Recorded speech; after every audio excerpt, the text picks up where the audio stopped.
Diperkirakan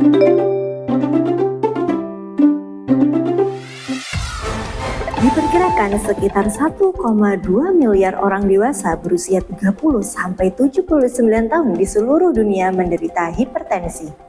Kurang dari separuh orang dewasa atau 42% penderita hipertensi didiagnosis dan diobati.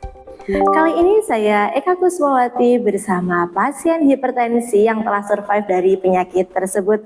Selamat pagi Pak Hatan. Selamat pagi Mbak Eka. Bagaimana kabarnya hari ini Pak Hatan? Alhamdulillah baik. Alhamdulillah baik ya Pak Hatan. Mbak Eka sendiri gimana? Alhamdulillah baik juga. Oke, Pak Hatan bisa diceritakan nggak sih bagaimana awal mula Anda bisa terkena penyakit hipertensi ini di usia yang terbilang muda dan juga bagaimana Anda bisa survive dari penyakit ini Pak Hatan? Iya, baik. Jadi awalnya seperti ini Mbak Eka. Saya bisa survive dari penyakit hipertensi ini, kehidupan saya sangat tidak sehat. Merokok, makan junk food, begadang, konsumsi kafein berlebihan adalah hal biasa di hidup saya. Saya pun tidak pernah berolahraga pagi karena begadang. Akhirnya saya bangun kesiangan. Padahal berolahraga sangat bagus untuk kesehatan tubuh. Saya sebenarnya sudah diingatkan berulang kali, tapi karena tidak ada yang terjadi pada tubuh saya, akhirnya saya mengabaikannya. Padahal di keluarga saya memiliki keturunan hipertensi. Sampai suatu hari saya merasakan gejala yang tidak pernah saya alami sebelumnya. Kepala saya sakit, terutama di bagian belakang kepala. Saya pun menjadi mudah lelah, padahal sedang tidak melakukan aktivitas berat. Kemudian jantung sering berdebar-debar. Karena hal tersebut, akhirnya saya memutuskan untuk ke dokter dan diarahkan ke poli penyakit dalam. Sesampainya di sana, saya ceklah tekanan darah saya oleh perawat dan hasilnya membuat saya kaget.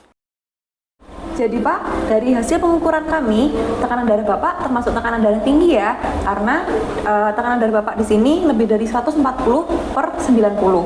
Di sini, kenapa Bapak bisa tekanan darah tinggi meskipun masih usia muda? Karena ada faktor risiko, yakni ada merokok, kemudian kebiasaan makan makanan tidak sehat, kemudian minum kafein atau kopi, kemudian ada makanan seperti junk food, kemudian juga ada Bapak tidak rutin olahraga. Maka dari itu, akumulasi atau gabungan antara kebiasaan hidup tidak sehat dengan adanya faktor keturunan pada Bapak bisa menimbulkan tekanan darah tinggi meskipun di usia muda. Terapinya atau tata laksana dari tekanan darah tinggi, maka Bapak akan saya resepkan obat-obatan untuk tekanan darah tinggi. Nah, di sini Bapak harus minum sesuai anjuran atau sesuai dosisnya dan menjaga pola hidup sehat, yakni mulai berolahraga, kemudian mengurangi rokok atau menghentikan rokok, kemudian mulai mengurangi dan atau menghentikan kebiasaan minum kopi serta begadang. Kemudian makanan-makanan yang bergizi juga sudah mulai harus ditingkatkan dan meninggalkan makanan-makanan yang tidak sehat seperti itu. Di situ saya kaget, di umur saya yang terbilang muda, saya sudah punya penyakit hipertensi. Setelah mendapatkan saran dari dokter, saya pun menjalankan hal tersebut. Mulai dari mengurangi begadang, perbanyak makan sayur dan juga buah, tidak merokok, tidak makan junk food, dan rutin berolahraga. Tidak lupa, saya juga rutin meminum obat hipertensi secara rutin sesuai anjuran dokter. Tidak sampai situ, saya pun perlu kontrol ulang ke dokter supaya tekanan darah saya tetap terkontrol oleh tenaga kesehatan yang kompeten. Bapak, di sini hasil dari tekanan darah Bapak sudah mulai turun. Selamat ya Pak, karena sudah berhasil melawan hipertensi yang Bapak alami. Saya sangat bersyukur diberikan kesempatan hidup oleh Tuhan, sehingga saya tidak mau menyanyiakan hidup saya lagi. Apa pesan Bapak untuk pasien hipertensi di luar sana yang sedang berjuang melawan penyakit ini? Ya, baik.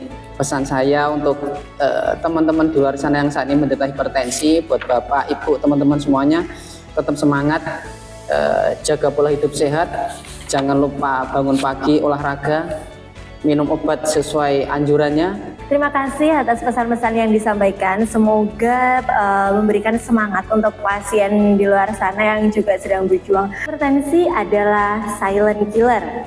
Penyakit ini dapat menyerang tanpa peringatan. Namun, dengan perawatan yang tepat dan perubahan gaya hidup yang bagus, penyakit ini dapat diobati. Jagalah tubuhmu, sayangi hidupmu.